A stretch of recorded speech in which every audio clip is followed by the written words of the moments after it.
Bismillahirrahmanirrahim. Assalamualaikum warahmatullahi wabarakatuh. Alhamdulillahi rabbil alamin. Wassalatu wassalamu ala asyrafil anbiya'i wal mursalin wa ala alihi wa sahbihi ajma'in.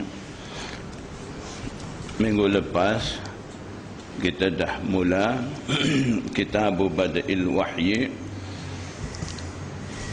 berkenaan dengan bagaimana permulaan wahyu kepada Rasulullah sallallahu alaihi wasallam. Jadi di bawah tajuk tu Imam Bukhari masukkan satu ayat yang menyatakan wahyu bermula daripada Nabi Nuh seterusnya sampai Rasulullah sallallahu alaihi wasallam. Kemudian Imam Bukhari masukkan satu hadis yang kita akan baca sekarang ni. Hadis ni riwayat daripada Humaidi, haddatsana al-Humaidi Abdullah bin Zubairi. Hadis ini Imam Bukhari mengambil riwayat daripada tok guru dia Imam Humaidi. Imam Humaidi ni tok guru pada Imam Bukhari, teman rapat dengan Imam Syafi'i. Jadi Imam Syafi'i ni dia suka teman dengan Imam Humaidi dan sentiasa safar bersama dengan Imam Humaidi, sebab Imam Humaidi ni dia banyak mahir pasal hadis, banyak menghafal hadis. Jadi Imam Bukhari sendiri dapat manfaat, dapat istifadah daripada Imam Humaidi, dan juga Imam Humaidi pula dia dapat faedah daripada Imam Syafi'i berkenaan dengan ijtihad daripada hadis-hadis tu.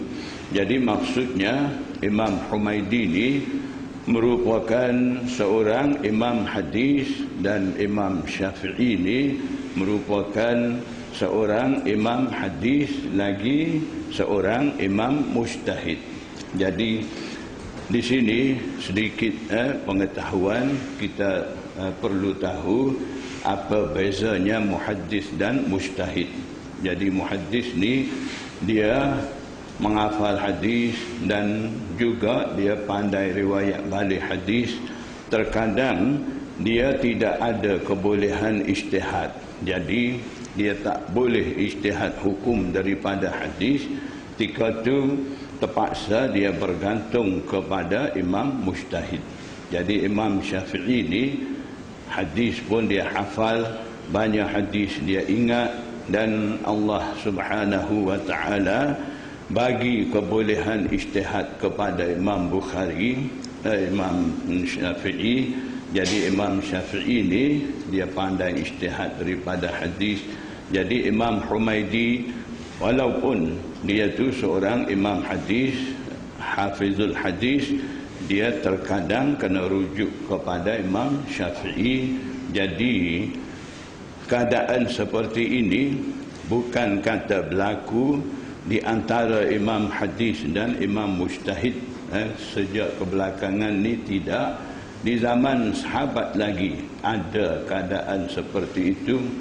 Jadi sahabat-sahabat ni ramai 124,000 jumpa dengan Rasulullah SAW. Mereka dengar hadis daripada Rasulullah SAW.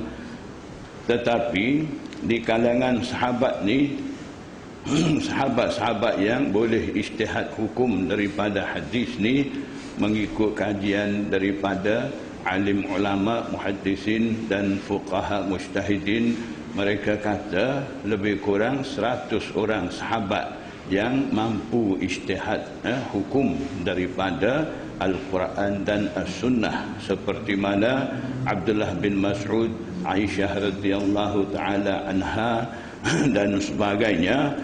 Mereka merupakan sahabat yang mampu ijtihad daripada Quran, hadis. Dan Abu Hurairah walaupun dia banyak dia menghafal hadis, dialah banyak sekali menghafal hadis di kalangan sahabat-sahabat, terpaksa juga Abu Hurairah kena rujuk setengah-setengah hadis. Dia nak tahu hukum daripada hadis dia dah menghafal tu, terpaksa dia rujuk kepada Abdullah bin Mas'ud, Aisyah dan sebagainya. Jadi yang pandai ijtihad ni diikut oleh yang tidak pandai ijtihad. Walaupun yang dah hafal hadis banyak, apabila dia tidak ada kepandaian ijtihad, terpaksa dia kena ikut pula dengan yang pandai ijtihad. Jadi kesimpulannya daripada sejarah Islam dapati imam 4 mazhab A'immah Arba'ah ni, mereka merupakan yang mahir hadis dan juga yang pandai ijtihad. Jadi ramai ikut ijtihad mereka, termasuklah hafizul hadis yang pandai syarah hadis dan sebagainya, di mana mereka tidak ada ijtihad ikut dengan imam-imam 4 mazhab sani. Cuba kita tengok Hafiz Ibn Hajar Asqalani, pandai syarah Bukhari, Fathul Bari yang ramai sekarang ada. Jadi dia tu hafizul hadis dan juga pandai syarah Bukhari, tapi bab ijtihad ni dia tak lagi. Jadi terpaksa dia kena ikut ijtihad Imam Syafi'i juga. Begitu juga Imam Jalaluddin Sayuti, walaupun dia pandai banyak bidang ilmu agama, boleh tulis 1000 lebih kitab dalam agama, banyak bidang dia mampu tulis, tapi dia terpaksa kena ikut ijtihad Imam Syafi'i juga. Begitu juga Hafiz Ibn Hajar Haytami, hafizul hadis yang dah menghafal 100,000 hadis serta dengan sanad. Dia pun terpaksa ikut ijtihad Imam Syafi'i juga. Jadi tidak semestinya orang pandai hadis dapat menghafal hadis dah sampai darjat ijtihad. Tidak. Kalau kita dah belajar, dah mahir hadis, dah pandai hadis, kalau dah sampai darajatul ijtihad, tak mau ikut mana-mana imam mujtahid, tak apa juga, ikut kepandaian ijtihad kita. Kalau tidak, terpaksalah kita kena bergantung kepada ijtihad mana-mana imam. Jadi secara Hafiz Ibn Hajar Asqalani, Imam Jalaluddin Sayuti, Imam Zakaria Ansari, begitu juga dalam mazhab Hanafi, Imam Tahawi dan sebagainya, imam-imam terkenal dah dalam bidang tafsir hadis, tapi mereka terpaksa ikut juga kepada ijtihad imam-imam tu. Jadi Imam Humaidi yang menjadi guru Imam Bukhari sani, dia pun begitu juga. Walaupun dia ni mahir hadis, dia terpaksa bincang dengan Imam Syafi'i. Ada beberapa hadis dia nak amal, kalau dia tak pandai nak ijtihad daripada hadis-hadis tu, terpaksa dia rujuk kepada Imam Syafi'i. Imam Syafi'i pula menerima hadis daripada dia. Begitu juga ada satu ketika Imam Amash yang merupakan tok guru pada Imam Abu Hanifah ada dalam satu majlis. Imam Amash pun ada, Imam Abu Hanifah pun ada sekali. Masa tu ada orang aju soalan kepada Imam Amash, tanya hukum. Ketika tu Imam Amash ni dia tak boleh nak jawab jawapan yang tanya tu. Jadi masa tu Imam Amash ni minta Imam Abu Hanifah, anak murid dia, jawab. Jadi Imam Abu Hanifah jawab selalu hukum tu. Lepas pada tu Imam Amash ni tanya kepada Imam Abu Hanifah, daripada sumber mana engkau ambil hukum ini, jawab kepada dia. Jadi Imam Abu Hanifah terus baca hadis-hadis di mana dia ijtihad daripada hadis-hadis tu dan dia bagi tahu hukum yang dia ijtihad ni daripada hadis-hadis tu. Jadi masa tu Imam Amash kata, hadis-hadis aku dah riwayat kepadamu dalam 100 hari, mu pula nak baca habis dalam satu majlis. Imam Amash kata cukup, aku dah faham daripada mana engkau ijtihad hukum tu. Jadi begitu handal imam-imam pak mazhab ni, bidang hadis pun pandai, ijtihad pun mereka mampu. Kalau tidak pandai, tidak mahir dengan Quran sunnah, Quran hadis, macam mana mereka nak ijtihad hukum daripada Quran hadis tu. Jadi imam-imam ijtihad hukum pun bukan kata suka-suka, tidak, mereka perah otak mereka ijtihad. Imam Malik nak siap ijtihad dia makan masa 10 tahun. Imam Abu Hanifah pula makan masa 12 tahun siap ijtihad fiqh mereka tu. Jadi begitulah keadaan imam-imam tu. Ada terkadang terpaksa bergantung satu sama lain. Jadi Imam Humaidi dengan Imam Syafi'i begitu juga. حدثنا الحميدي عبد الله بن الزبير قال حدثنا سفيان قال حدثنا يحيى بن سعيد الأنصاري قال أخبرني محمد بن إبراهيم التيمي أنه سمع علقمة بن وقاص الليثي يقول سمعت عمر بن الخطاب على المنبر قال سمعت رسول الله صلى الله عليه وسلم يقول. Riwayat daripada Alqamah bin Waqas Al-Laythi, dia kata saya dengar Umar bin Khattab kata di atas mimbar. Sayyidina Umar kata saya dengar Rasulullah sallallahu alaihi wasallam bersabda, innamal a'malu binniyati, hanya segala amalan itu bergantung ataupun diambil kira dengan niat. Innamal a'malu binniyat, di antara al-a'mal dan binniyat ni ada fi'il tu'tabaru, maksudnya innamal a'malu tu'tabaru binniyati ataupun innamal a'malu mu'tabaratun binniyati, maksudnya hanya amalan-amalan itu ataupun segala amalan itu, sebab al-amal ada alif lam istighraq, mempunyai makna merakumi segala amalan perbuatan. Jadi maksudnya hanya segala amalan itu diambil kira bin niyati, dengan niat-niat. Jadi Imam Bukhari dia adakan tajuk babu bada'il wahyi, berkenaan dengan wahyu. Tiba-tiba Imam Bukhari di sini masukkan hadis innamal a'malu binniyat, hadis berkenaan dengan niat. Jadi potongan hadis pertama berkaitan dengan niat, dan potongan hadis bahagian kedua pula berkaitan dengan hijrah. Jadi dua bahagian. Bahagian pertama berkaitan dengan niat, bahagian kedua ni berkaitan dengan hijrah. Jadi sambungan hadis ni, wa innama likulli imri'in ma nawa, dan hanya bagi setiap orang apa yang dia niat itu.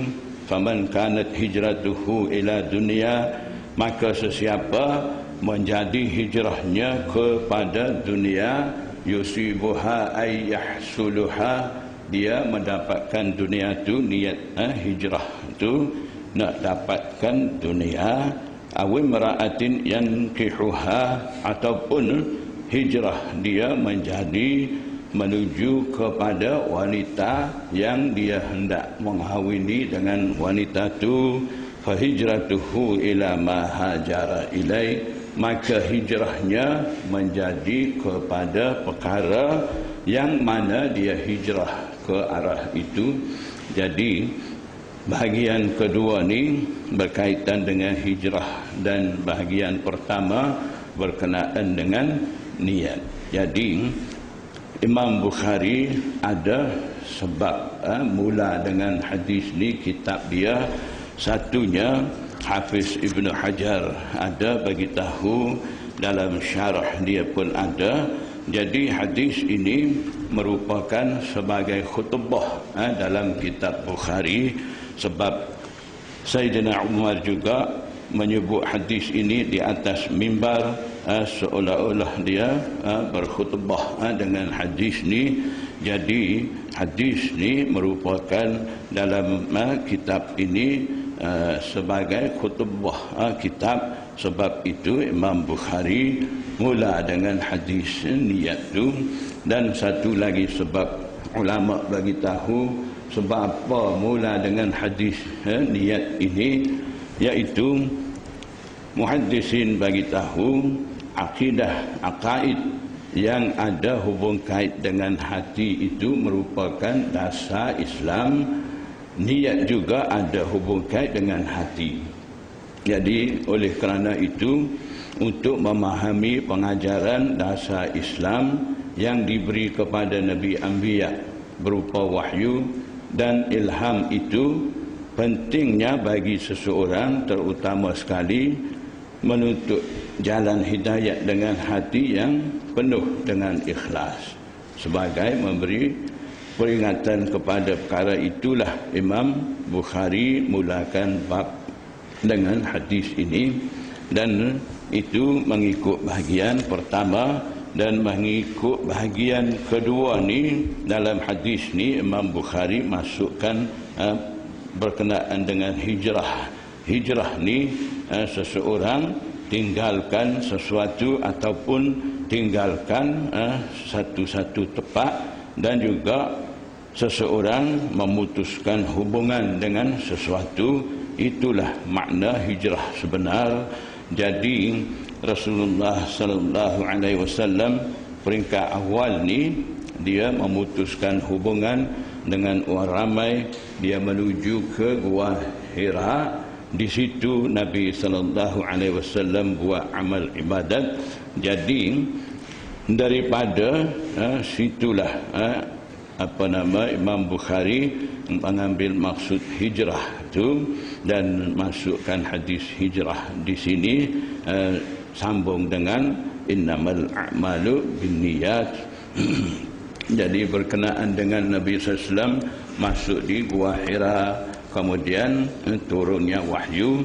Kita akan baca hadis yang ketiga nanti. Jadi dengan cara itulah Imam Bukhari adakan hadis ini dan ada kaitan dengan wahyu hadis-hadis ini. Jadi dalam hadis ini Rasulullah sallallahu alaihi wasallam bersabda dengan menggunakan innama ni, mengikut balaghah ni dalam kitab Dalailul Ijaz daripada Imam Abdul Qahir Jurjani.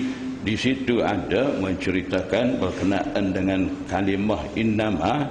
Innama ni digunakan ketika mutakallim yang cakap ni dia meyakini betul-betul dengan kata-kata dia sendiri dan tidak ada ragu-ragu apa-apa dalam kata-kata dia. Ketika itulah guna innama tu. Jadi Rasulullah SAW menggunakan kalimah innamal a'malu binniyat ni, maksudnya segala amalan itu bergantung kepada niat. Sabdaan Rasulullah SAW, Rasulullah SAW bersabda ni, dia begitu yakin dengan sabdaan dia dan tidak ada apa-apa ragu-ragu dalam sabdaan dia. Jadi maksud tu dapat faham daripada kalimah innama sani. Dan daripada al-a'malu binniyat, segala amalan itu dikira dengan niat. Jadi sebab itu ada ulama mujtahidin di sini khilaf pendapat terhadap potongan hadis ni disebabkan mereka faham dengan kalimah takdir di situ. Setengah imam seperti Imam Abu Hanifah, dia ambil maksud innamal a'malu binniyat, maksudnya innama thawabul a'mali binniyat, maksudnya pahala bagi segala amalan itu bergantung kepada niat. Jadi sebab tu di sisi Imam Abu Hanifah, buat apa saja amalan, tidak niat tidak jadi rukun, niat tidak jadi syarat. Begitu juga ada ungkapan daripada Imam Abu Hanifah, qala Abu Hanifah an-niyatu laysat bisyartin fil wudu, niat tidak jadi syarat pada wudu. Jadi disebabkan Imam Abu Hanifah ambil maksud al-a'malu binniyat sani dengan maksud sawabul a'mali binniyat. Jadi daripada situlah Imam Abu Hanifah ijtihad kata niat tidak menjadi wajib ataupun tidak menjadi rukun pada amalan. Di sisi Imam Syafi'i pula, Imam Syafi'i kata innamal a'malu binniyat sani, maksud dia innama sihhatul a'mali binniyati, sahnya amalan itu bergantung kepada niat. Jadi sebab tu di sisi Imam Syafi'i, nak wudu, nak semayang, apa saja, semua tu niat menjadi syarat dan juga niat menjadi rukun. Jadi mungkin kita tertanya-tanya sihhatul a'mal ataupun sawabul a'mal yang Imam Abu Hanifah ambil maksud dan juga Imam Syafi'i ambil maksud terhadap hadis sani mai daripada mana. Jadi jawapannya muhaddisin dah bagi tahu itu adalah ijtihad daripada imam-imam berdasarkan kebolehan ilmu ijtihad mereka. Mereka ijtihad maksud hadis tu begitu.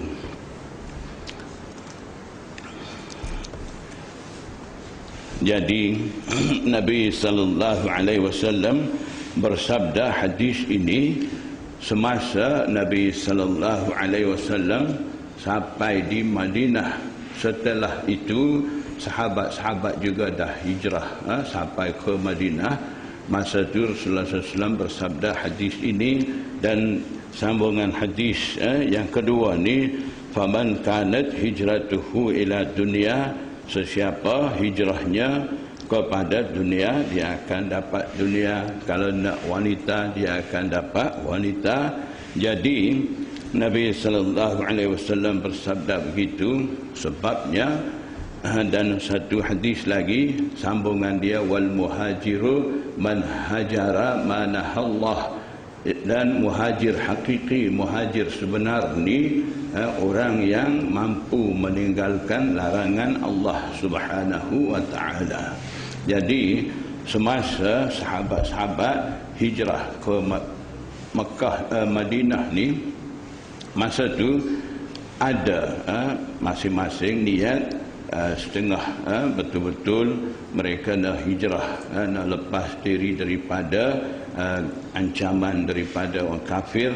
Dan masa tu pun hijrah ni merupakan satu amalan fardu wajib di atas sahabat-sahabat masa tu. Jadi nak hijrah pula masa tu satu amalan begitu susah, gangguan daripada orang kafir supaya mereka tidak lepas pergi ke Madinah dan sebagainya. Jadi dalam keadaan begitu susah, begitu berat, sahabat-sahabat ni kena hijrah pergi ke Madinah. Jadi takut-takut Rasulullah SAW ni yang hijrah pergi ni, bila dia dapat mampu buat hijrah yang amalan begitu berat sani, bila sampai Madinah ni sahabat-sahabat ni takut berlaku kekurangan dalam amalan-amalan mereka. Jadi Rasulullah SAW bagi ingat dengan potongan hadis yang sebut tadi, wal muhajiru man hajara ma nahallah. Muhajir hakiki, muhajir sebenar ni orang yang mampu tinggal larangan Allah, bukan orang mampu mai Madinah. Itu satu perintah dapat laksana, dan yang pentingnya tinggal apa Allah Subhanahu wa taala larang. Jadi maksudnya Rasulullah SAW bagi ingat kepada sahabat-sahabat dengan macam-macam cara supaya niat sahabat-sahabat ni betul. Jadi dalam tu ada satunya Rasulullah SAW bagi ingat kepada sahabat-sahabat hijrah ni supaya tidak menjadi ingin kepada dunia dan juga untuk mencari wanita dan sebagainya. Rasulullah SAW bagi ingat dengan hadis ni, dan asbab wurudil hadis, sebabnya Rasulullah SAW bersabda hadis ni pun ada satu kisah di sebalik hadis ni. Ada seorang sahabat, dia ada hubungan dengan wanita nama Ummu Qais. Jadi wanita sani dah hijrah pergi Madinah, dia tinggal di Mekah. Jadi bila hubung dengan wanita tu kata, boleh saya nak kahwin dengan awak, tapi syaratnya awak kena hijrah mai Madinah. Jadi dia pun hijrah pergi ke Madinah. Jadi dia hijrah juga daripada Mekah ke Madinah. Tujuan dia nak kahwin dengan Ummu Qais. Jadi berita tu dah sampai kepada Rasulullah SAW. Jadi Rasulullah SAW bagi ingat dengan bersabda hadis ini supaya niat sahabat-sahabat tidak lari daripada mencari keridaan Allah Subhanahu wa taala. Dan Imam Ghazali kata dalam kitab Ihya dia, katanya al-a'malul muta'alliqatu binniyati salasatu aqsamin.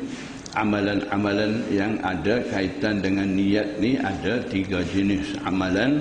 Satu, taat kepada Allah Subhanahu wa taala. Yang kedua, maksiat, derhaka kepada Allah Subhanahu wa taala. Yang ketiga, mubah, amalan yang harus kita boleh buat. Jadi dalam 3 perkara sani, taat, maksiat, mubah, dalam 3 perkara sani taat yang pertama ni perlu kepada niat. Kita nak taat kepada Allah Subhanahu wa taala, nak sembahyang, nak puasa dan sebagainya, di situ perlu ada niat supaya amalan kita ni sah, diterima di sisi Allah Subhanahu wa taala. Dan yang kedua, maksiat. Maksiat ni tidak perlu kepada niat. Kalau seseorang kata saya buat maksiat ni, niat saya ni baik, saya tengok wanita ni, bukan saya nak telio dengan wanita ni, saya tengok ni, saya nak buat gambaran betapa besarnya kudrat Allah Subhanahu wa taala cipta manusia secantik ini. Kita kata niat kita baik, tengok wanita tu tak boleh, walaupun niat baik, maksiat ni tetap maksiat juga. Itu putar belik kita tidak diterima. Jadi yang ketiga ni mubah. Mubah ni amalan tidak perlu kepada niat, tapi kalau kita niat juga untuk dapat keridaan Allah Subhanahu wa taala, di situ juga ada pahala. Ada dalam satu hadis Rasulullah SAW bersabda, kalau seseorang suap satu suapan dalam mulut isteri, walaupun amalan itu dianggap bergurau di antara suami isteri, kalau suami itu suap di mulut isteri dengan niat nak dapat keridaan Allah Subhanahu wa taala, jadi amalan mubah yang harus yang melakukan di antara suami isteri sani, dia akan tukagi kepada ibadat, merupakan satu ibadat dan akan dapat pahala. Itu yang Imam Ghazali cerita dalam kitab Al-Ihya berkaitan dengan niat. Dan hadis yang kedua, kalau nak cerita banyak Hafiz Ibn Hajar tulis dalam syarah Fathul Bari ni, kita sudah kita ringkas cerita.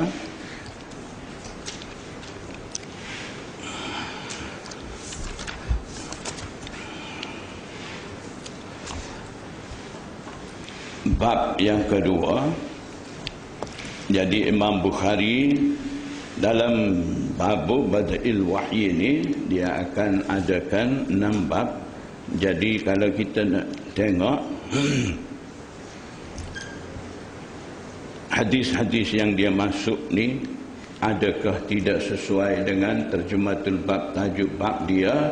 Setiap hadis kita nak cari penyesuaian antara tajuk bab dan hadis bab ni agak susah sikit. Seperti hadis innamal a'malu binniyat sani, tajuknya berkaitan dengan bada'ul wahyi, permulaan wahyu. Tiba-tiba mai hadis pula cerita pasal niat, pasal hijrah. Jadi tengok zahir tu seolah-olah tidak ada kaitan langsung. Jadi itu satu kemusykilan bagi kitab Bukhari. Jadi kadang-kadang terjematul bab, tajuk bab dengan hadis bab ni sesuai ke tidak, nak cari penyesuaian.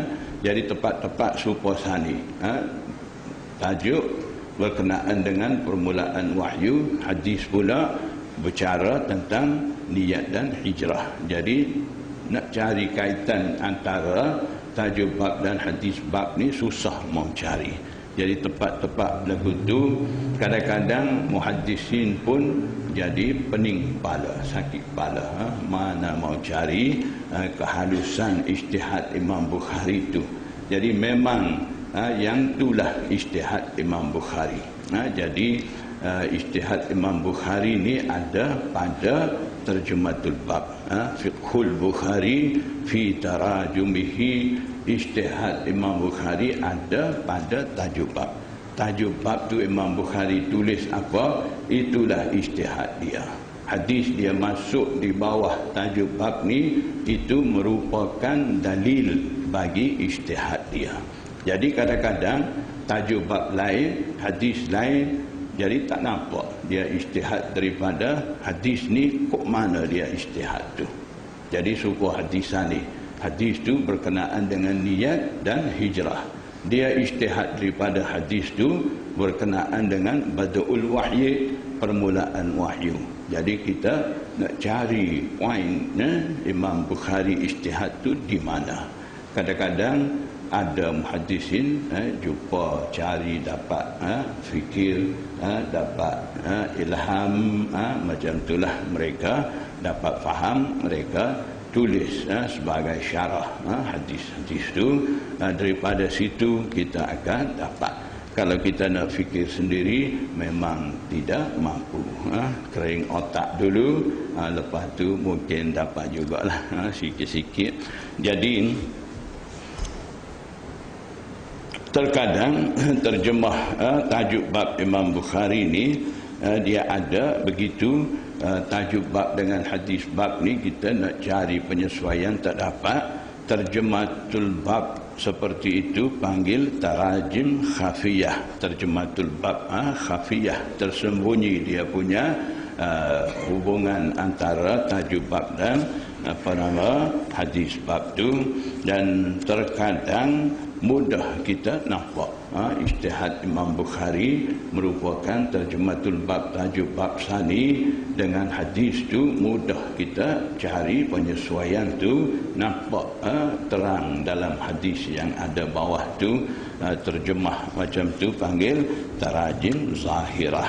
Jadi maksudnya Terjematul bab ada dua jenis, terjemah zahirah dan terjemah khafiyah.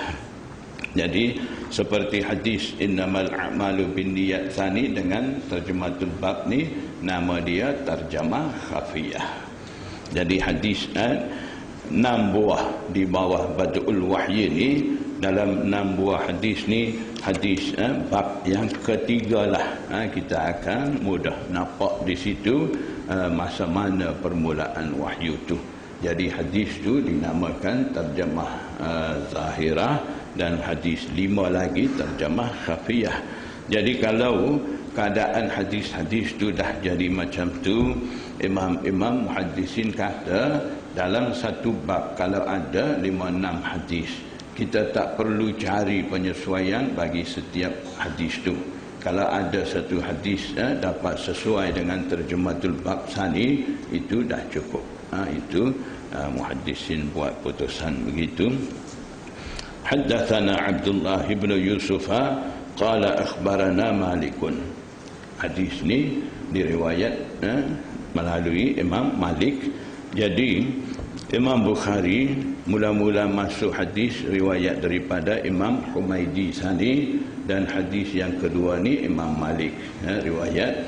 Jadi di situ juga muhaddisin bagi tahu Imam Bukhari mula pertama sekali dengan hadis riwayat Humaidi, kemudian yang kedua ambil hadis riwayat daripada Imam Malik ni. Di situ juga ada kehalusan ijtihad daripada Imam Bukhari, iaitu yang duk cerita ni Badul Wahyi berkenaan dengan permulaan wahyu. Jadi Imam Humaidi ni dia orang lahir di Mekah, orang Mekah. Imam Malik ni orang lahir di Madinah, orang Madinah. Jadi Imam Bukhari mula dengan hadis daripada Imam Humaidi, kemudian pergi kepada hadis yang riwayat daripada Imam Malik. Di situ juga ada isyarat halus daripada Imam Bukhari. Isyaratnya hadis wahyu ni mula turun di Mekah, kemudian sampai pergi ke Madinah, sebar di Madinah. Jadi daripada mula dengan Imam Humaidi orang Mekah dan tukar pergi kepada hadis yang riwayat daripada Imam Malik lahir di Madinah ni. Di situ Imam Bukhari nak isyarat wahyu ni mula di Mekah, kemudian sebar pergi kepada Madinah. Begitulah isyarat halus ataupun ijtihad halus Imam Bukhari memang ada, yang mana muhaddisin jumpa cari, mereka akan cerita. Babun haddatsana Abdullah ibn Yusuf qala akhbarana Malikun an Hisham ibn Urwata an abihi an Aisyah ummul mu'minin anna al-Harith ibn Hisham sa'ala Rasulullah sallallahu alaihi wasallam. Hisham bin Harith tanya Rasulullah sallallahu alaihi wasallam, faqala ya Rasulullah, Harith bin Hisham kata, wahai Rasulullah, kaifa ya'tikal wahyu, bagaimana wahyu itu datang tiba di sisi Tuhan. Faqala Rasulullah sallallahu alaihi wasallam, maka Rasulullah sallallahu alaihi wasallam bersabda sebagai menjawab. Sallallahu jawab dalam hadis ni dua keadaan datang wahyu kepada dia. Pertama, ahyanan ya'tini misla salsalatil jarasi, terkadang wahyu itu datang di sisiku umpama bunyi lucing. Itu satu keadaan. Jadi wahyu datang, bunyi suara itu menyerupai bunyi suara lucing. Wa huwa ashadduhu alayya, dan ia yakni bunyi seperti jaras lucing sani, bunyi itu lebih memberatkan ke atasku. Maksudnya keadaan yang turun wahyu dalam bentuk bunyi lucing ni itu lebih berat bagi aku berbanding dengan keadaan yang kedua akan sebut selepas ni, iaitu malaikat datang, Jibril datang dalam bentuk manusia dan sampaikan wahyu kepada Rasulullah SAW. Itu keadaan yang kedua. Jadi keadaan pertama sani bagi Rasulullah SAW amat berat. Fayafsimu anni, kemudian bunyi itu berhenti daripadaku. Maksudnya setelah bunyi itu berhenti, waqad wa'itu anhu, wa'itu ay fahimtu, seterusnya aku pun mengerti daripadanya, anhu ay anil malik, anil malaki, daripada malaikat yang sampaikan wahyu dengan keadaan bunyi begitu tu. Setelah berhenti bunyi tu, aku dah mengerti maqala, apa yang dia kata itu. Maksudnya maqala ay al-qawl alladhi ja'a bihi, apa yang kata, maksudnya kata-kata ataupun firman Allah Subhanahu wa taala yang dibawa datang itu, aku dah pun mengerti. Jadi itu satu keadaan. Keadaan yang kedua ni, datang wahyu di sisi Nabi SAW, wa ahyanan yatamassalu ay yatasawwaru au yatashakkalu, dan terkadang wahyu itu menjelma li kepadaku, al-malaku rajulan, malaikat menjelma sebagai seorang lelaki. Jadi biasanya malaikat Jibril bila datang dalam rupa bentuk manusia, dia datang di sisi Rasulullah SAW dengan rupa sahabat Dihyah Al-Kalbi, sahabat yang rupa cantik. Jadi Rasulullah SAW Jibril AS datang dalam rupa dia. Dan ada juga hadis satu yang mana hadis itu dah diberi nama hadis Jibril.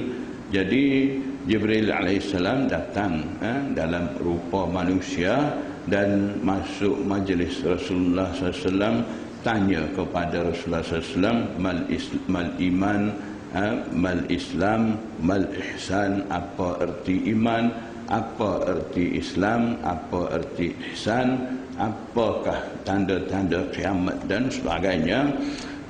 Jibril masuk tanya, Rasulullah SAW jawab.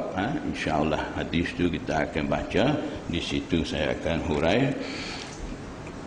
Wa ahyanan yatamassalu liyal malaku rajulan, dan terkadang malaikat itu menjelma kepada saya sebagai seorang lelaki, fayukallimuni, kemudian dia tu malaikat berupa manusia sani berbual dengan saya.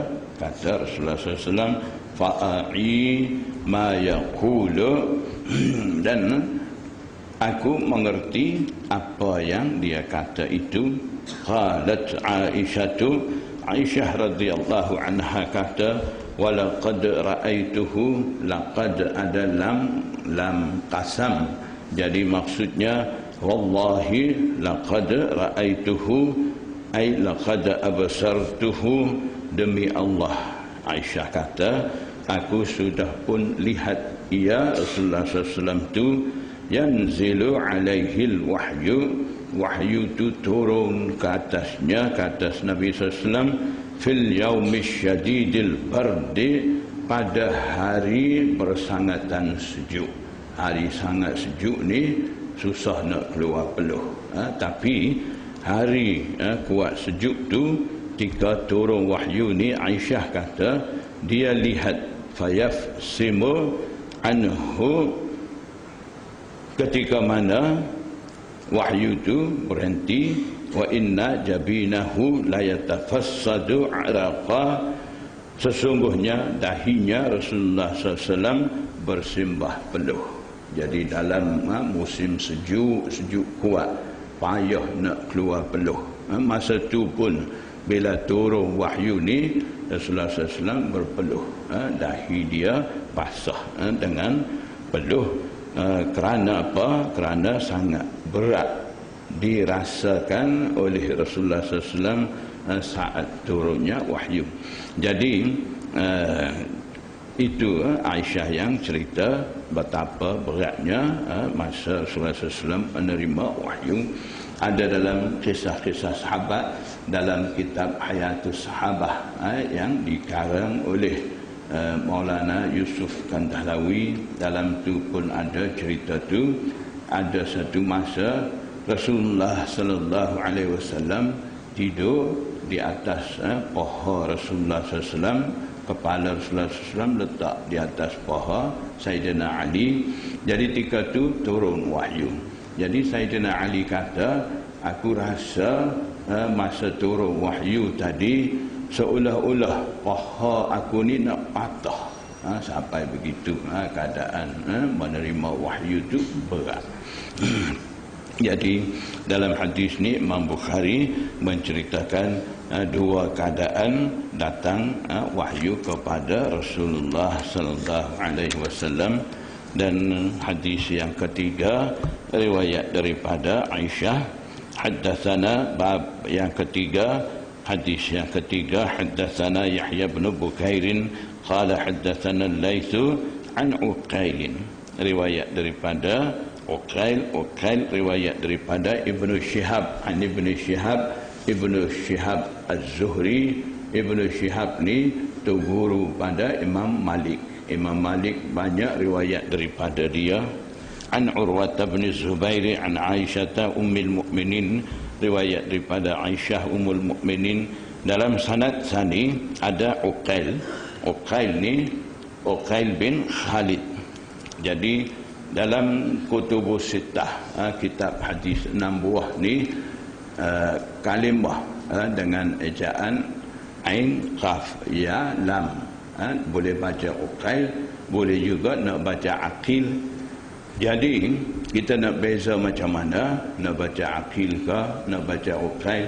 Kalau jumpa dengan kitab hadis yang tidak ada baris tu, kita nak baca Uqail ke, Aqil ke.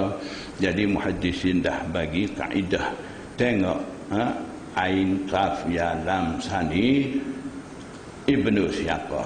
Kalau Ibnu Khalid baca Uqail, lain pada Ibnu Khalid baca Aqil. Itu untuk jaga bacaan nama rawi supaya tidak salah sebut baris dia.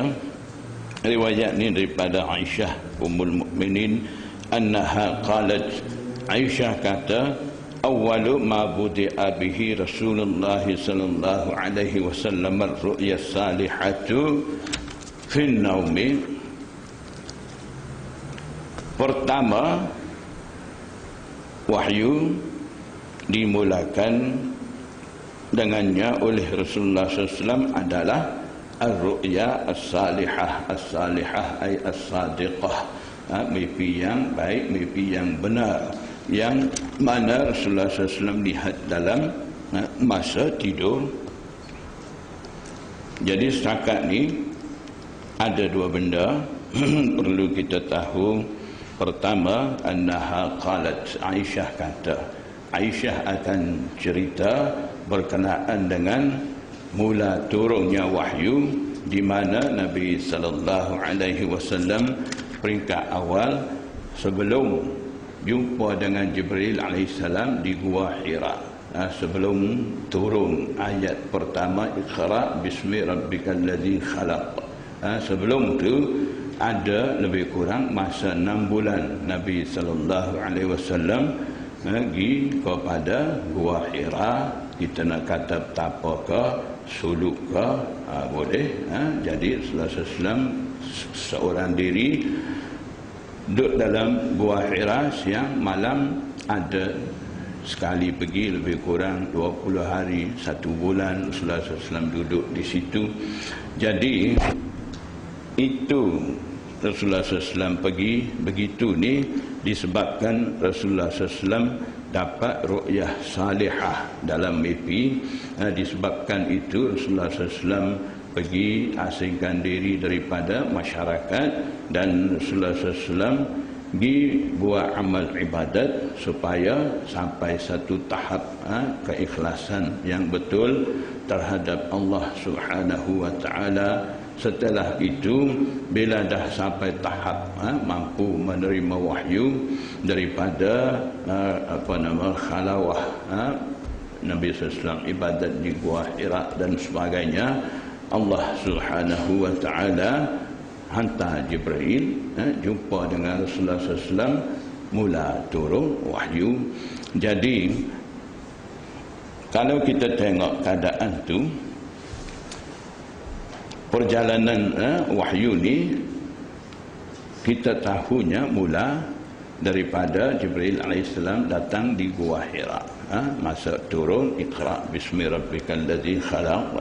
Tapi dalam hadis ni Aisyah kata ru'ya salihah salih, dorong untuk pergi ke Gua Hira. Mimpi-mimpi tu Aisyah kata hak mula-mula wahyu tu. Awwalu ma budi'a Rasulullah sallallahu alaihi wasallam ar-ru'ya as-salihah. Jadi ru'ya salihah, mimpi yang baik, mimpi yang benar, sani, itulah permulaan wahyu maksud Aisyah riwayat ni.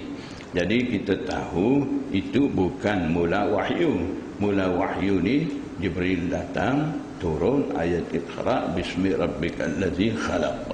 Jadi ulama bagi tahu yang Rasulullah SAW dapat mimpi ru'ya as-salihah dan beribadat di Gua Hira 6 bulan lebih kurang sebelum jumpa dengan Jibril dapat ayat Iqra bismi rabbikal ladzi khalaq. Itu merupakan muqaddimah bagi wahyu, permulaan wahyu. Jadi penduluan, muqaddimah bagi turunnya wahyu, maksudnya persiapan untuk menerima wahyu. Wahyu hakiki, wahyu sebenar memang mula daripada Jibril AS datang jumpa dengan Rasulullah SAW di Gua Hira itu. Fakana la yara ru'ya illa ja'at misla falaqis subhi. Nabi sallallahu alaihi wasallam tidak lihat mimpi, malaikat mimpi itu datang umpama cuaca pagi. Maksudnya mimpi itu datang seperti jelasnya cuaca pagi.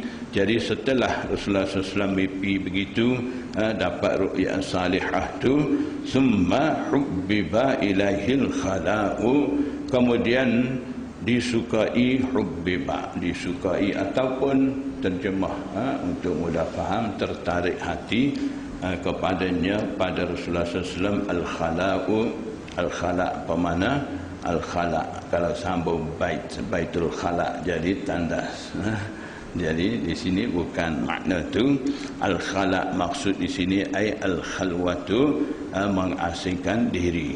Nabi SAW setelah dia dapat ru'ya salihah, mula dia tertarik hati, dia nak mengasingkan diri daripada masyarakat, nak duduk seorang, nak buat amal ibadat. Sebab tu Nabi sallallahu alaihi wasallam fakana yakhlu bi ghari Hira'in.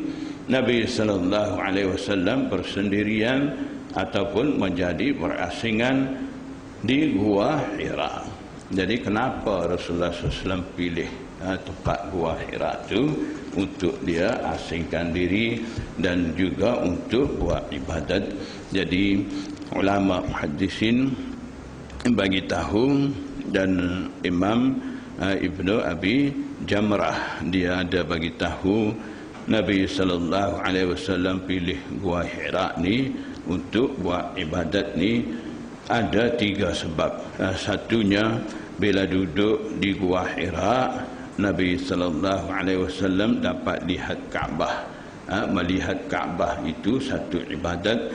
Jadi Rasulullah SAW duduk di Gua Hira ni sebab tu. Dan satu lagi, Nabi sallallahu alaihi wasallam bila pergi duduk Gua Hira, dia dapat al-khalwah sani, asingkan diri daripada masyarakat ramai, Dan yang ketiga, Nabi sallallahu alaihi wasallam dapat juga menjauhi diri daripada perkara-perkara yang kurang baik berlaku dalam masyarakat tu. Itu maksud sambungan dalam hadis ni, fayatahannasu fihi. Nabi sallallahu alaihi wasallam beribadat beberapa malam pada Gua Hira tu. Yatahannasu kalimah asal bahasa Arab bagi yatahannasu ni hinsun, daripada al-hinsu. Hinsun makna dia ismun dosa. Kalau kita tidak ambil maksud kalimah ni mengikut pentafsiran daripada muhaddisin, kalau kita nak terjemah dengan setakat kebolehan bahasa Arab kita akan terjemah yatahannasu daripada kalimah asal hinsun, buat dosa. Jadi yatahannasu kita akan terjemah buat dosa. Jadi Nabi SAW masuk Gua Hira ni, yatahannasu buat dosa, akan diterjemah situ. Kadang-kadang kalimah-kalimah Al-Quran dan kalimah-kalimah hadis ni kita tak boleh nak pakai kepakaran bahasa Arab kita sahaja. Tak boleh. Kadang-kadang kalau terjemah gitu lari maksud. Misal kata dalam hadis ada wasyamsu hayyatun, wasyamsu dan matahari itu hayyatun apa mana? Ular kan? Ular. Jadi wasyamsu hayyatun dan matahari itu adalah ular. Kalau terjemah dengan kebolehan bahasa Arab kita. Jadi terjemah nak di situnya hayyatun ay murtafi'atun. Tinggi, matahari masih tinggi lagi. Jadi di sini pun begitu juga, yatahannasu kalau mengikut bahasa Arab dia datang daripada bab tafa'ul. Asal dia tahannasa, yatahannasu, tahannus tafa'ul. Tafa'ul ni dia setiap bab dalam bahasa Arab, ilmu saraf ni dia ada khasiat bab dia. Jadi khasiat bab bagi tafa'ul ni salabul ma'khaz, mencabut makna asal. Maksudnya membuangkan makna asal tu. Jadi makna asal ni apa di sini? Hins, dosa. Jadi buangkan makna asal, maknanya buangkan dosa. Maksud yatahannasu ay yajtanibul isma, mengikut khasiat bab tu makna dia akan tubik gitu. Yatahannasu ay yajtanibul isma, maksudnya Rasulullah SAW duduk di Gua Hira, Nabi SAW dapat menjauhi diri daripada dosa, yakni perkara-perkara mungkar yang berlaku di masyarakat sekitar Rasulullah SAW tu. Jadi kena terjemah gitu. Kalau terjemah biasa akan salah terjemah di situ. Fayatahannasu fihi wa huwa ta'abbudul layali zawatil adad. Jadi takut kita salah tafsir, salah terjemah. Imam Zuhri, itu guru Imam Malik Sani, dia bubuh maksud dia. Wa huwa ay at-tahannutsu, yatahannasu sani, maksud dia at-ta'abbudul layali zawatil adad, beribadat beberapa malam di Gua Hira. Jadi wa huwa ta'abbudul layali zawatil adad ni kemasukan maksud daripada rawi. Ini bukan kalimah hadis. Itu memang ada dalam hadis-hadis. Kadang-kadang lafaz hadis ni gharib, susah nak faham. Ketika tu rawi ni masukkan maksud di situ, tapi mereka tidak asingkan daripada hadis dan tidak beri peringatan di situ. Yang ni daripada saya dan sebagainya, capur tulis sekali. Jadi macam mana kita nak tahu itu bukan kalimah hadis, ini kemasukan maksud daripada rawi kita akan tahu daripada guru-guru ataupun daripada syarah-syarah hadis. Di situ ada bagi tahu qabla an yanzi'a ila ahlihi, Nabi SAW beribadat beberapa malam sebelum pulang kepada ahli keluarganya. Ayanzi'a ay ayyarji'a ila ahlihi ila iyalihi wa yatazawwadu lidhalika. Nabi SAW pulang ke rumah ambil bekalan untuk itu. Untuk itu maksudnya untuk sambung buat beribadat di Gua Hira itu. Thumma yarji'u ila Khadijata, kemudian Nabi SAW kembali kepada Khadijah. Fayatazawwadu limisliha, kemudian Nabi SAW membawa bekalan umpama yang bawa dulu. Jadi muhaddisin bagi tahu Nabi SAW beribadat di situ selama 20 hari, terkadang 1 bulan ada duduk di Gua Hira.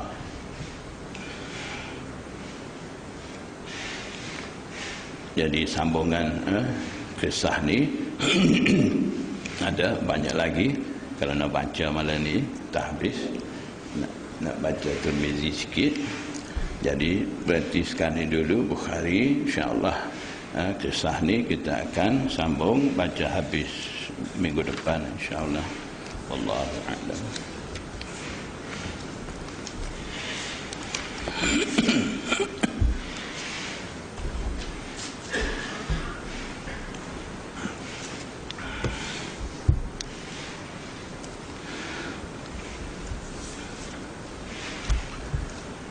Bismillahirrahmanirrahim. Abwabut taharati an Rasulillah sallallahu alaihi wasallam. Bab menyatakan mengenai taharah. Jadi kitab hadis Tirmizi ini dia akan bawa mengikut susunan tertib fiqh dalam kitab-kitab fiqh, mula dengan kitabut taharah, selepas itu kitabus salat, kitabus zakat, kitabus saum, kitabul buyu' dan sebagainya. Jadi kitab hadis Sunan Arba'ah, Tirmizi, Abu Dawud, Nasa'i, Ibnu Majah. Pak kitab ni dia akan bawa ikut tertib fiqhiyah, susunan fiqh. Jadi sebab itulah panggil sunan, sunnah, Sunan Arba'ah, Sunan Tirmizi, Sunan Abi Dawud, Sunan Ibnu Majah, Sunan Nasa'i, dia panggil begitu. Jadi Imam Tirmizi seperti biasa mengikut tertib fiqhiyah, dia pun mula dengan bab taharah Ar-Rasulillah sallallahu alaihi wasallam. Saya dah cerita sebab apa Imam Tirmizi guna kalimah an Ar-Rasulillah di sini. Maksudnya Imam Tirmizi dia akan bawa hadis-hadis dalam Sunan Tirmizi dia, hadis-hadis marfu'ah saja, ahadis marfu'ah saja.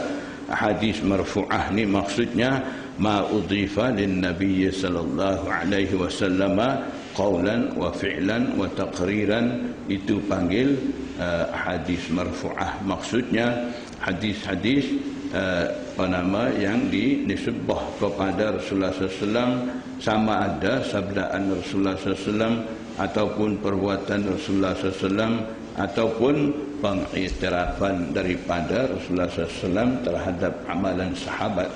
Jadi hadis-hadis seperti itu panggil hadis marfu', dan hadis-hadis yang menceritakan kata-kata sahabat, amalan sahabat dan sebagainya itu panggil mauquf, dan hadis yang disebut kepada kata-kata ataupun perbuatan tabi'i itu panggil hadis maqtu'. Itu semua ada dalam bidang ilmu usul hadis ataupun mustalah hadis. Itu kita kena ngaji suku.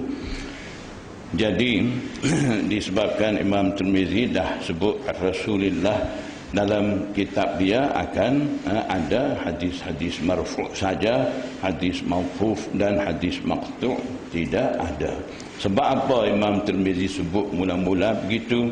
Sebab dulu daripada Imam Sunan Sittah, imam-imam dulu bila buat kitab hadis, mereka campur semua sekali. Hadis marfu' pun ada, mauquf, asar daripada sahabat pun ada, fatwa daripada tabi'i pun ada dalam kitab mereka. Seperti kitab Musannaf Ibnu Abi Syaibah, Musannaf Abdul Razak. Kitab-kitab tu sudah satu tajuk bab, di bawah tu akan mari hadis Rasulullah SAW. Misal kata sentuh batal, tajuk di bawah tajuk tu sebagai dalil bagi hukum sentuh batal sani akan mari hadis. Selepas hadis, Imam Abu Bakar Ibn Abi Syaibah dia masuk aqwalus sahabah, pendapat daripada sahabat tu. Kemudian di bawah tu fatwa tabi'i, fatwa daripada tabi'i. Itu susunan cara yang dulu daripada Imam Bukhari, Imam Muslim dan sebagainya, Imam Sunan Sittah. Jadi bila mai ke Imam Bukhari, Imam Tirmizi, semua ni mereka asingkan hadis marfu' Rasulullah SAW dengan asar sahabah dan fatwa tabi'i. Jadi mereka susun semata-mata hadis marfu' saja dalam kitab-kitab mereka. Jadi daripada Rasulullah ni Imam Tirmizi isyarat kepada tu. Jadi yang saya sebut sani kitab Musannaf Ibnu Abi Syaibah ni karangan daripada Imam Abu Bakar Ibnu Abi Syaibah. Dia tu tok guru pada Imam Bukhari. Musannaf Abdul Razak pun, Abdul Razak ni tok guru kepada Imam Bukhari juga. Dalam dunia ni dengan nama Musannaf ni ada dua kitab ni saja, Musannaf Abu Bakar Ibnu Abi Syaibah dan Musannaf Abdul Razak. Ada juga setengah pertikai Abdul Razak ni cenderung Syiah dah apa ada, itu lain kali saya akan cerita, takut panjang. Babu ma ja'a la tuqbalu salatun bighairi tuhurin. Bab ini datang menceritakan tidak diterima sembahyang tanpa taharah. Jadi kita tengok hadis di bawah tajuk bab. Selepas daripada sanad tu, anin Nabi sallallahu alaihi wasallam qala la tuqbalu salatun bighairi tuhurin. Sama dengan tajuk kalimah, potongan hadis dengan tajuk ni sama. Jadi itu satu adat daripada Imam Tirmizi. Seberapa boleh Imam Tirmizi akan buat tajuk bab tu dengan potongan hadis. Kalau tak dapat, barulah dia punya kegunaan bahasa dia sendiri, dia akan buat tajuk bab tu. Haddatsana Qutaibah bin Sa'id, haddatsana Abu Awanata an Simak bin Harb. Ada sebuti situ. Apa maksud maksud dia tahwilul lil isnad. Maksudnya berlaku pertukaran sanad. Maksudnya Imam Tirmizi riwayat hadis ni melalui dua sanad. Jadi dia bawa satu sanad mula daripada Qutaibah tok guru dia sampailah kepada Simak.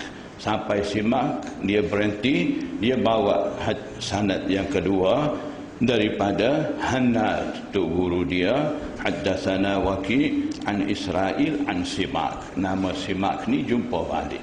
Jadi di situ sambung balik sanad dua sani. Jadi Simak sani tempat penemuan sanad. Jadi maksudnya Imam Tirmizi riwayat hadis ni dengan dua sanad. Bila ada dua sanad macam tu, biasanya Imam Tirmizi dan juga Imam Bukhari, imam hadis lain, mereka tulis begitu. Maksud dia tahwilul lil isnad. Ada berlaku pertukaran sanad di situ. Jadi bila ada dua sanad begitu, Imam Tirmizi biasanya dia akan masuk hadis yang mana sanad terbaik di sisi dia, dan sanad satu lagi dia akan isyarat dengan kalimah hadis bagi sanad itu. Jadi dalam hadis ni Imam Tirmizi masukkan hadis la tuqbalu salatun bi ghairi tuhurin wala sadaqatun min ghululin. Selepas daripada itu qala Hannadun fi hadisihi, Hannad kata dalam hadisnya illa bituhur, maksudnya tadi bi ghairi tuhurin. Itu sanad hadis daripada Qutaibah. Hannad riwayat hadis ni kalimah hadis agak beza dengan Qutaibah. Dalam hadis Hannad riwayat ni la tuqbalu salatun illa bituhurin. Beza situ, beza lafaz saja, makna sama, makna sama. Jadi kita tengok daripada haddatsana dua kali, lepas pada tu an, mari an. Kalimah an ni di sisi ulama mutaqaddimin dulu,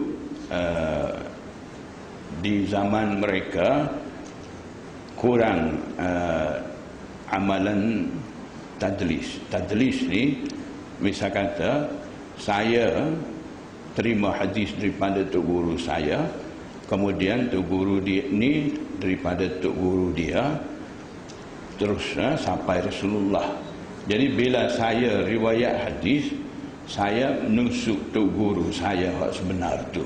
Saya langkah giga tok guru pada tok guru saya.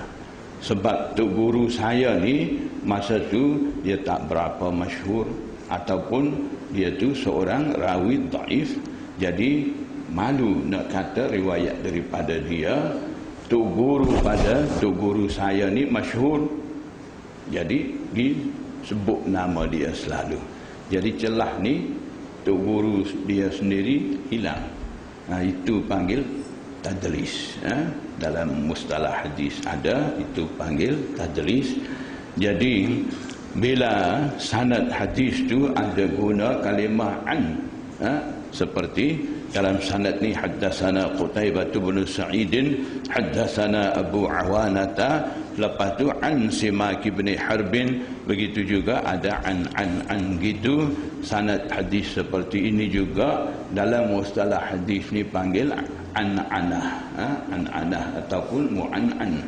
Jadi apabila sanad hadis tu ada dengan cara sebut an begini, itu di sisi muhaddisin dianggap tadlis. Tadlis maksud supaya saya cerita sani, nusuk tok guru, langkah giga tok guru pada tok guru tu, maknanya ada berlaku satu penipuan dalam sanad tu, ada kesilapan dalam sanad tu.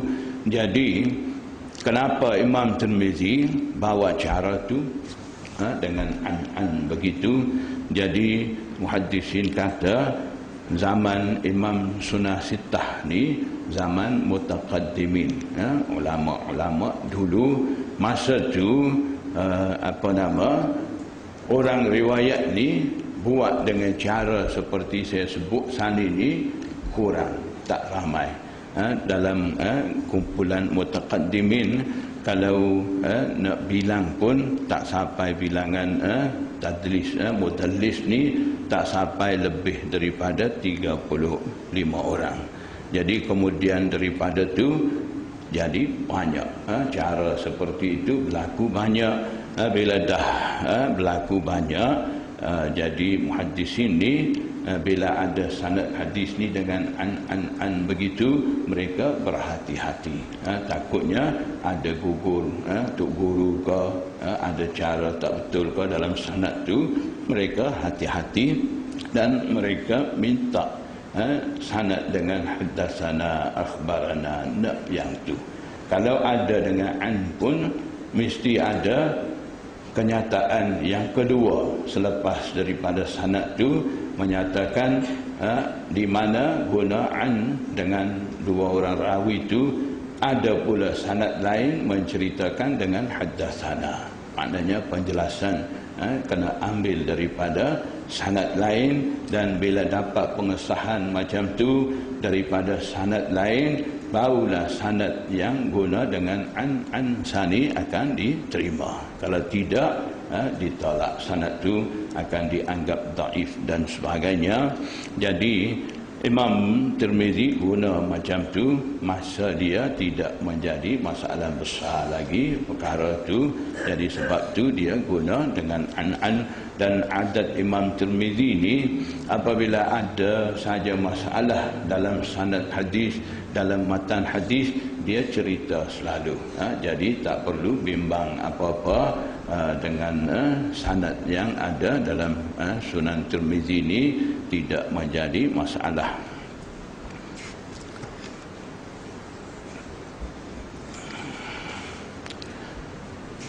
Haddatsana wa selepas hasani wa haddatsana Hannadun haddatsana Waqi'un. Waqi' ni Waqi' ibnul Jarrah nama dia. Dia ni anak murid Imam Abu Hanifah dan tu guru pada Imam Syafi'i. An Isra'ila an Simakin an Mus'ab bin Sa'din an Ibn Umar an Nabi sallallahu alaihi wasallam qala la tuqbalu salatun bighairi tuhurin. Tidak diterima sembahyang tanpa taharah. Tidak ada taharah, tidak ada bersih, tidak ada wuduk, tidak akan diterima sembahyang. Jadi sembahyang jenis apa yang tidak terima? Sembahyang 5 waktu, sembahyang nawafil, sembahyang sunat dan sebagainya. Sembahyang jenazah ni tidak ada wuduk pun boleh ke apa? Itu ada khilaf pendapat di kalangan imam-imam. Ada seorang imam nama Imam Sya'bi, dia kata sembahyang jenazah ni tidak ada wuduk pun boleh sembahyang. Jadi itu pendapat daripada dia seorang saja. Jumhur ulama, kebanyakan ulama kata setiap sembahyang, termasuk sembahyang jenazah sekalipun, sujud, syukur dan sebagainya, apa sahaja, semua itu perlu kepada wuduk. Sebabnya mereka kata sebagai dalil dalam hadis ni, la tuqbalu salatun, kalimah salatun ada, salatun ada dengan tanwin 2 baris. Itu panggil dalam ilmu nahwu nakirah. Nakirah ni maknanya perkara tidak ditentu. Ma'rifah ni perkara tertentu. Jadi apabila kalimah yang ada keadaan dengan perkara tidak ditentu sani, bila ada selepas daripada kalimah la nafi, itu ada kaedah di sisi balaghah ni, apa nama, an-nakiratu tahta an-nafyi tufidul umum. Nakirah yang ada selepas ataupun di bawah la nafi itu, dia akan memberi faedah makna umum. Jadi maksudnya disebabkan salatun sani ada selepas daripada la yang ada di la tuqbalu. Daripada situ ulama muhaddisin, fuqaha, mujtahidin ijtihad kata makna umum ada pada salatun sembahyang sani merangkumi ke semua jenis sembahyang. Sama ada sembahyang fardu, sembahyang sunat, sembahyang jenazah sekalipun mesti ada wuduk. Ada yang khilaf, kalau tak sempat sangat cepat-cepat nak masuk, tak ada wuduk, tak boleh apa ni, mungkin ada qaul syadz dan sebagainya dalam kitab-kitab fiqh. Tapi qaul mu'tamad ni sembahyang jenazah pun kena ada wuduk. Dan mereka setengah tu berhujjah dengan satu ungkapan daripada Imam Bukhari. Imam Bukhari ada tulis dalam satu syarah, innama hadza kasairid du'ai. Sembahyang jenazah ni merupakan seperti kesemua doa. Sama seperti doa, maknanya sembahyang jenazah ni doa bagi mayat. Jadi serupa doa lain, Jadi daripada ungkapan tu setengah orang berhujjah kata Imam Bukhari pun faham begitu, supaya doa juga, doa ni tidak wuduk pun boleh minta, jadi sembahyang jenazah pun tidak ada wuduk tak apa. Jadi mereka berhujjah dengan ungkapan Imam Bukhari sani. Jadi mereka salah faham di situ. Ulama muhaddisin jawab balik, katanya di situ Imam Bukhari hanya dia nak bagi tahu hakikat sembahyang jenazah tu. Hakikat sebenar sembahyang jenazah ni doa bagi si mati, itu saja. Tidak ada maksud daripada situ tak wuduk pun boleh sembahyang jenazah. Jadi hak mana Imam Bukhari tidak ijtihad tu, kita pula dapat ijtihad. Nampaknya kita yang lebih pandai pada Imam Bukhari di situ.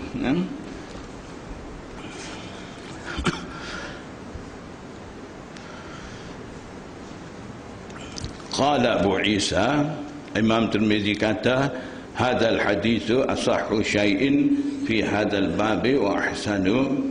Hadis ini terlebih sahih dalam bab ini dan terlebih baik. Jadi memang hadis ini dalam bab ini dianggap sahih dan juga hasan. Terkadang Imam Tirmizi dia sebut hadzal hadisu asahhu syai'in fi hadzal babi wa ahsanu. Kalau kita terjemah hadis ini terlebih sahih dan terlebih baik dalam bab ini, tapi kita tengok dalam sanad hadis tu dapati seorang rawi dhaif. Bermakna sanad hadis tu dhaif. Tiba-tiba Imam Tirmizi kata selepas daripada hadis tu ungkapan seperti ini, hadzal hadisu asahhu syai'in fi hadzal babi wa ahsanu. Jadi kalau macam tu keadaan sanad hadis dhaif dengan kenyataan daripada Imam Tirmizi kata hadis ni terlebih sahih, ni tak sesuai, tak masuk pula. Dia pun ada juga supaya Imam Bukhari. Jadi sebab tu kalimah asahhu ni muhaddisin kata tak boleh terjemah terlebih sahih. Situ ada maksud dia tiga. Asahhu ay arjahu, makna terlebih rajih. Sanad hadis yang Imam Tirmizi masuk sebagai hadis bab itu, sanad itu terlebih rajih, maknanya terlebih diutamakan daripada sanad lain. Mungkin sanad hadis dia masuk ni dhaif. Dhaif disebabkan rawi itu kurang ingatan, dhaif. Dan ada sanad hadis lain pula jadi dhaif disebabkan dua masalah. Satu, di situ ada rawi dhaif juga. Satu lagi, hilang seorang rawi daripada sanad tu, jadi sanad tu dianggap sanad terputus. Jadi dua sebab. Satu, rawi dhaif, satu lagi putus rawi. Jadi bila Imam Tirmizi kata hadzal hadisu asahhu, terlebih rajih, maknanya hadis dia dah masuk hadis dhaif sani berbanding dengan hadis dhaif yang ada, dua sebab jadi dhaif sani, kira lebih baik dia lagi. Sebab tu dia utamakan hadis tu. Jadi setara mana boleh beramal dengan hadis dhaif ataupun tidak, nanti akan datang ni saya cerita. Jadi untuk lari daripada salah tafsir dengan kalimah asahhu ni, kita kena faham tiga maksud daripada Imam Tirmizi itu. Asahhu ay arjahu, yang kedua asahhu ni ay aqallu dha'fan, kurang kedhaifan. Supaya saya cerita sani, sanad dia masuk dah ni dhaif jadi dengan sebab, satu sebab. Ada lagi sanad lain jadi dhaif dengan dua sebab. Jadi sanad hadis dia dah masuk di bawah tajuk bab ni dikira kurang dhaif daripada sanad hadis lain. Itu satu makna. Satu lagi asahhu ay ajwadu isnadan, sanad paling baik. Jadi walaupun datang dengan dhaif, di sisi Imam Tirmizi, sanad ni lah dianggap lebih baik, paling baik daripada sanad lain. Sebab apa dia kira begitu? Itu ada cerita-cerita dari semasa ke semasa, saya akan cerita insya-Allah. Wa fil babi an Abil Malih, wa fil bab, dalam bab ini, wa fil bab ni pun satu adat daripada Imam Tirmizi. Seperti saya cerita dah minggu lepas, Imam Tirmizi kalau boleh dalam satu bab dia akan masuk satu hadis saja, seboleh-bolehnya dia akan masuk satu hadis saja. Hadis pula dia pilih hadis pendek supaya mudah menghafal, dan hadis dia masuk pula dia naknya hadis tu imam lain, imam Sunan Sittah lain masih belum masuk lagi dalam kitab-kitab mereka, dia pilih hadis tu masuk dalam Tirmizi. Jadi hadis dia dah masuk sebagai hadis bab sani yang kita dah baca dah sani. Kemudian selain daripada hadis tu masih ada lagi dalam bab ni. Itu Imam Tirmizi isyarat dengan wafil bab. Dan pada bab ini masih ada lagi riwayat daripada an Abil Malih, daripada Abil Malih, daripada ayah dia, daripada Abu Hurairah, daripada Anas dan sebagainya. Seperti mana riwayat tadi daripada Abdullah bin Umar, masih ada lagi hadis lain. Mungkin lafaz hadis tu berbeza tapi makna sama. Supaya tadi illa bituhurin dengan bighairi tuhurin, makna sama, cuma lafaz hadis tu lain. Begitulah. Jadi wa Abul Malih, Abul Malih ni Ibnu Usamah, anak Usamah, ismuhu Amirun, nama dia Amir. Jadi kenapa Imam Tirmizi duk cerita ini, nama dia apa semua ni? Abul Malih ni kunyah dia, gelaran bagi rawi tu. Kemudian Imam Tirmizi ambil Abul Malih seorang, cerita pula nama dia Amir dan sebagainya. Wa yuqalu, setengah kata Zaid bin Usama bin Umair Huzali, dia cerita balik nama begitu. Maksudnya Abul Malih dengan gelaran ini, masa Imam Tirmizi riwayat hadis ni ada ramai. Kalau dia tidak sebut Abul Malih, maksud dalam sanad ni nama dia Amir, takut tukar dengan Abul Malih nama Umar ke, nama Ammar ke, takut tukar. Jadi sebab tu dia bagi peringatan dengan cara ini. Ini satu adat Imam Tirmizi, di mana imam hadis lain tidak bawa cara tu. Ini khususiah daripada Imam Tirmizi. Jadi baca hadis bab tu siap dah. Cuma ada lagi huraian daripada hadis ni, bila seseorang itu temu dengan keadaan faqidut tuhurain, dia tidak dapat air, tidak sampai tempat, tidak ada tanah. Maksudnya nak wuduk tak boleh, nak tayamum pun tak dapat, macam mana dia tu nak semayang? Tentang itu ada pendapat daripada imam mazhab sama. Dan sedekah yang potongan hadis yang kedua, wala sadaqatun min ghululin, tidak diterima sedekah daripada ghulul. Ghulul makna harta khianah. Ghulul asal makna dia curi daripada harta rampasan perang, itu panggil ghulul. Kemudian hari harta khianah, tak kira khianah jenis apa sahaja, panggil ghulul. Jadi daripada harta khianah, sama ada harta curi, harta rompak, kalau seseorang itu nak sedekah, Allah Subhanahu wa taala tidak terima.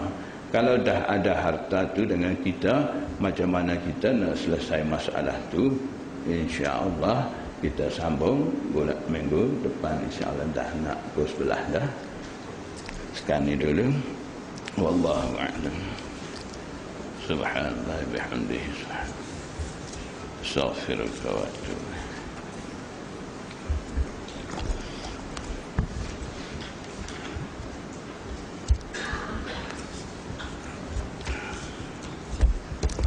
mengakhiri.